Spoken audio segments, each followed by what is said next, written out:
Life in 3 dimensions got me bent and got me twisted. I know I done said a lot, but I should probably stop pretending. I don't really hold the key and I can't really push a button. I just step up to the mic and try my very best to bust it, but I ran out of breath. It's tight in my chest, my feet just might fail. I can't stand up. What's going on, guys? Welcome back to another episode of Racially Speaking. I'm your host, David Phipps. Please like, share, and subscribe to the show wherever you're listening right now, whether it's YouTube, Spotify, Apple Podcasts, Google Podcasts, iHeartRadio, really wherever you get your podcasts. Please follow, subscribe, do whatever that button at the bottom of your screen says right now. It really helps me out, and I really do appreciate it. Also, if you'd like it to take it a step further and for as little as $1 a month, please visit patreon.com/racially speaking, and you can get bonus engagement from yours truly and financially support the justice work I do on that show. Shout out to the patrons that are already there. I appreciate you guys so much. Look, welcome to a very non or atypical episode of this podcast. I'm going to do something a little bit different, and hopefully it's fun, refreshing, and helps us do a little bit of a new type of thought exercise. If you've been listening to the show for any amount of time, you know that I like diving into the trenches with this stuff, and I like thought exercises. So here's kind of a random a not attack, a random attempt at doing this for the first time. I posted something a few days ago on social media that I really, if you watch the video or follow me on social media at all, or follow the podcast on social media, you can find it there. But I posted kind of a lighthearted thought exercise for people to engage with. And here's a little bit of background on where this is coming from. So, for my whole life, I can remember, and I didn't share all this in the video, so you're getting some bonus interaction right now and elaboration. For my whole life, as far back as I can remember, I have had people, whether I was a kid, whether it was in the last decade or two of my life, repeatedly think at different times and for different reasons that I was somebody else. One of the most specific examples I can remember is when I was about, between 5 and 8. I was in playing with my friends in the neighborhood, riding bikes and whatnot. And I had multiple kids stop me and come up to me and say, "Hey, are you the kid from the movie The Little Giants?" And this movie is, a throwback kid football movie from back in the day, back in my day. And I was familiar with it, but not super familiar with exactly what they're talking about. Anyway, multiple kids stopped me in the middle of playing. Kids who like I hadn't met that would just run into in the neighborhood and say, "No, you're that kid from the Little Giants." And I would say, "What are you talking about? No, I'm not. The movie? No, I'm not." And of course, I was little, so I didn't have the wherewithal to have a cultural conversation. But those kind of things have stuck with me throughout different points in my life. I don't remember as vividly throughout different points in my life of this specifically happening in such powerful ways until, as I shared on social media, I got to college. So I've been out of college since 2011, went to grad school, got out 2016. But when I was in undergrad, so 2008 to 2011, 2012, and I still live in my college town and work on the college campus. So this has happened since then as well. Again, as I shared on social media, I have had probably between upwards of 10 to 15, maybe more times where a stranger, so not a friend, well, obviously not a friend, but a stranger has come up to me, or even more in depth, we've been in a conversation together. And this has happened again, well over double digits times, 10 to 15 to 20 times over the last decade or two, where I'll be mid conversation with somebody and I'll have to cut the conversation off, cut this person or these people off to tell them, "Hey, I think that you think that I am somebody else." And of course, in fact, I know that they think this because they're carrying on as if we have these inside jokes or these inside experiences, these mutual experiences that we've had together, and we're commiserating or laughing or talking about something together as if we were in the same room.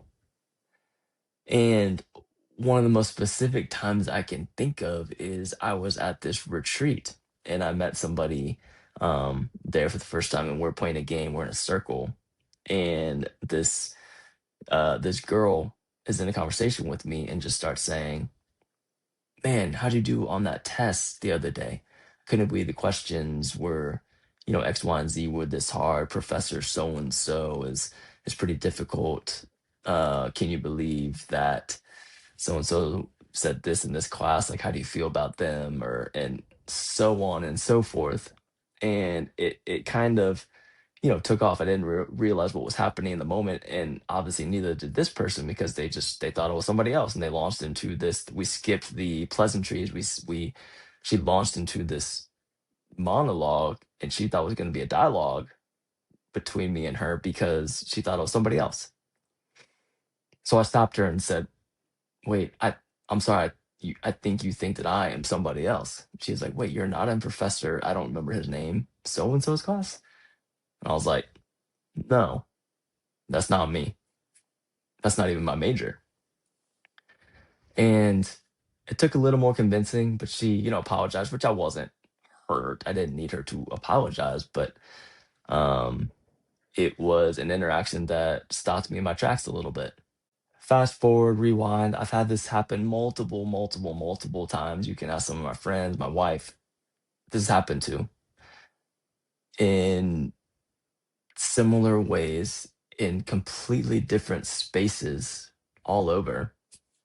And it's caused me to think, what is going on here? And the video I posted the other day just recently was prompted by another experience of this happening, where I was in this local store with my 10-year-old son, trying to shop around for something, and we go in, and the owner, it's a locally owned store. I'm not gonna say what kind of store it is because I live in a small town. I don't wanna, poo poo on this guy. But I walk in the store and he's talking to somebody else. He sees us, he says, "Hey, so and so, I'll be over in a minute." I didn't think anything of it, but he clearly, in hindsight, clearly said uh, another kind of not my name. And so he finishes with his customer. He comes over to me and my son, and then just starts to talk and talks about how backed up he is. Talks about how hard his day's been. Not complaining, just saying. And I realize he's saying this because he's trying to build a defense for, "I'm sorry, I don't have what you're looking for yet. It's not ready. I know you've come in a couple times. I'm working on it. Here's what I've had going on." And as he's going into the specificity of this conversation, this monologue, I realized, oh man, this is happening again in real time. And I have to say, "Yo, bro, I think you think that I'm somebody else." And he goes, "Wait, you're not." I think he accidentally thought I was some guy named Justin. He says, "You're not Justin?" And I said, "No, I'm not. I've never actually been here. We're here for the first time." So he wipes the sweat off his forehead and goes, "Whew, I'm so sorry. I'm also glad you're not him because I don't have his stuff ready. But man, you look exactly like this guy." And I said, "Yeah, I must have a doppelganger around here because this keeps happening." Um, and then, we had a nice conversation. I wasn't angry at this guy, but I said, "Yo, you got to meet some more Asian people, man."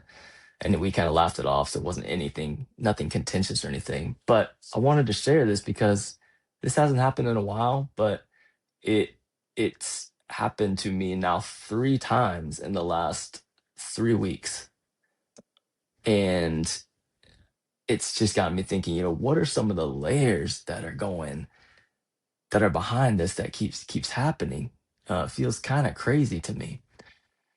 Last one I'll share for now is I recorded that social media video and put it out, had a few people comment, which I'm gonna get to, and a few people hit me up separately, and I'm gonna get to that. But the next day, that evening, after I posted the video, it happened again. And my wife saw and experienced it too. We were out with the kids at a restaurant. We were getting in the car, and a group of, I think, like 10 teenagers were walking around. And they all kind of turned and beeline for me as I'm getting in my own car and with their phone, like kind of running up to me, speed walking and saying, yo, come here. What, yo, is this you? And they hold up their phone and it's a TikToker of a guy that I'll admit looks a little bit like me, looks a lot like me. He's like, this is you. Is this you? And I had to say, yo, guys, that's not me. Also, y'all need to meet more Asian people. And we laughed that off too. And they went about their business. And Kate, my wife, in the car, I got in the car and she said, did that really just happen again? I said, I don't know what's going on, but I got to figure something out. I got to find out if I'm getting punked or something, which is why I posted that video asking, kind of surveying other people, especially people of color, if this is a common experience, which I've heard from several of you guys that it is. Let me unpack some of my thoughts on this of why you might be listening and thinking, David, everybody has gotten mistaken for somebody else. Everybody has mistaken somebody else for the wrong person. It happens. And I get it. That is true regardless of race, gender, culture. This has happened to everybody. We can all relate in some way. What I've not really heard a lot about is the degree to which this is happening. Now, I'm not trying to look fish for compliments or say, woe is me, I can't believe this happening, but I think it's very interesting.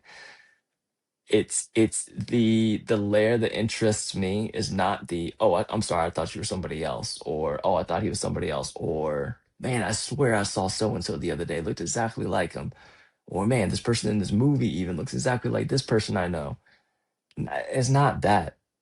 It's the amount of times that I've been face to face with somebody, shoulder to shoulder with somebody, and carried on a conversation with somebody, or they've carried on a conversation with me, and still have needed convincing from me that I am not the person that they have mistaken me to be.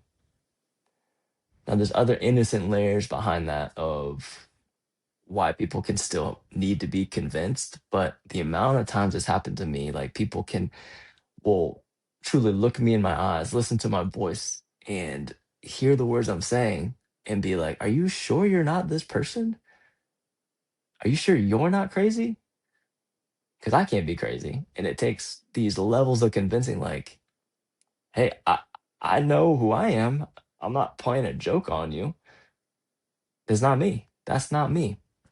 So that's the layer that sticks out. And I posted this on social media to see what other people thought about this. And I heard from a number of you guys, and a good amount of people said, a good amount of, my black and brown friends chimed in and said some really helpful things and shared some of their experiences, which my experiences isn't unique. A handful of y'all reached out and shared how this exact same thing has happened to you, a couple of you in my own same neck of the woods area, town. And so that that's interesting to me. And a lot of most people that reached out were all the people that reached out were of different races. Even had one of my white friends reach out, said that happened to them in a really similar way. The majority, everyone else was, a person of color. And ironically, not ironically, but I appreciated hearing everyone's stories and sharing their experiences. Ironically, I got, and this is almost never helpful, but I got a comment from an anonymous handle, which are usually the mean ones, but this one wasn't mean. At least I didn't take it that way. From an anonymous handle on TikTok that chimed in and said, and I'm paraphrasing, that this almost always happens to people of color, and it comes from the sentiment of not seeing another person of color, or from white people not seeing multiple people of color through the same individual lens as they would another white person, essentially lumping all Asian people together, all black people together, all Hispanic people together. And I got to be honest with y'all, I didn't need this person to say that, but that's kind of hit the nail on the head with how it feels, and it is my experience. And I think it's kind of the crux of a lot of the undertones of racism. is bred from overt racism, right? We've got slavery, we've got Jim Crow, we've got Japanese internment camps, we've got the whole sentiment of all Asian people look alike. Um, all Hispanic people look alike. Like them, they is almost always attributed to the minority communities or marginalized communities, people of color. And I think this anonymous comment is right in a sense of this is the common way that this happens. But I will say, I think it's important to self-reflect, regardless of race and gender and what culture we identify with, because I've talked to over my lifespan people of color, other Asian people that kind of fight the stereotype of, well, you know, especially if they grew up around Asian people, they think, yeah, I think all white guys look alike, or I think all uh, white girls look alike. And so I think it's important to know that it's a human thing, but I think most commonly manifests itself or runs its course in how white people view people of color, typically in that dynamic.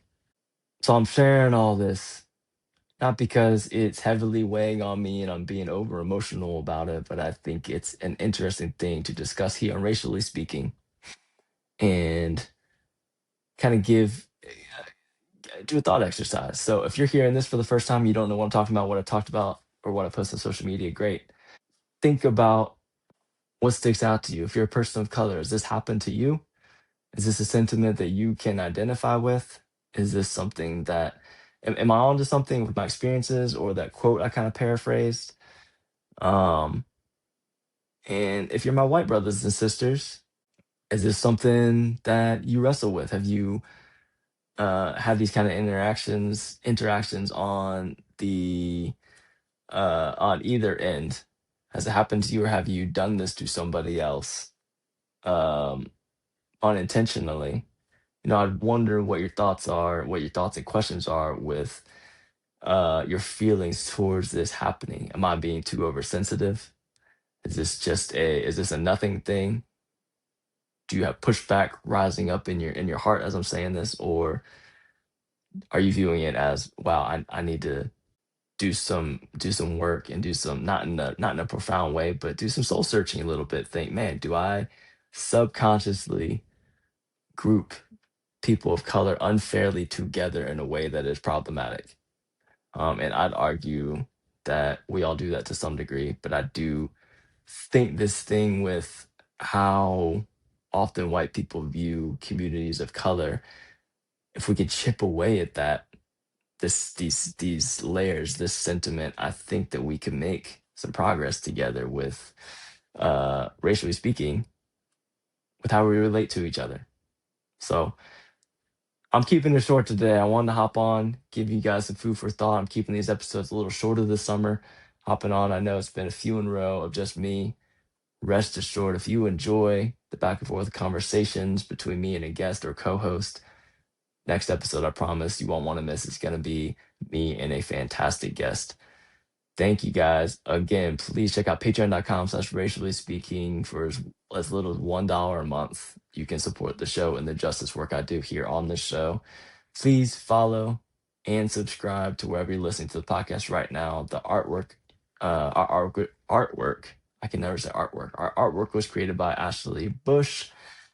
And the music you're about to listen to is done by our guy, Dylan Dent. Peace, you guys. Thank you so much. Life in 3 dimensions got me bent and got me twisted. I know I done said a lot, but I should probably stop pretending. I don't really hold the key and I can't really push a button. I just step up to the mic and try my very best to bust it, but I ran out of breath. It's tight in my chest, my feet just might fail. I can't stand the pressure.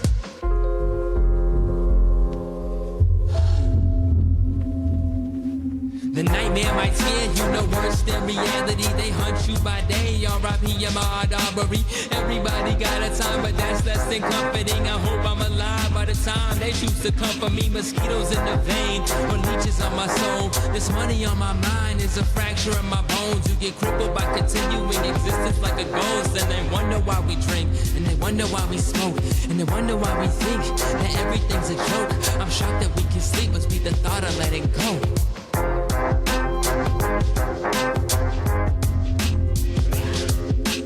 Now I lay me down to sleep, I'm fed up with the valley. Now I lay me down to sleep, I'm fed up with the valley. Now I lay me down to sleep, I'm fed up with the valley.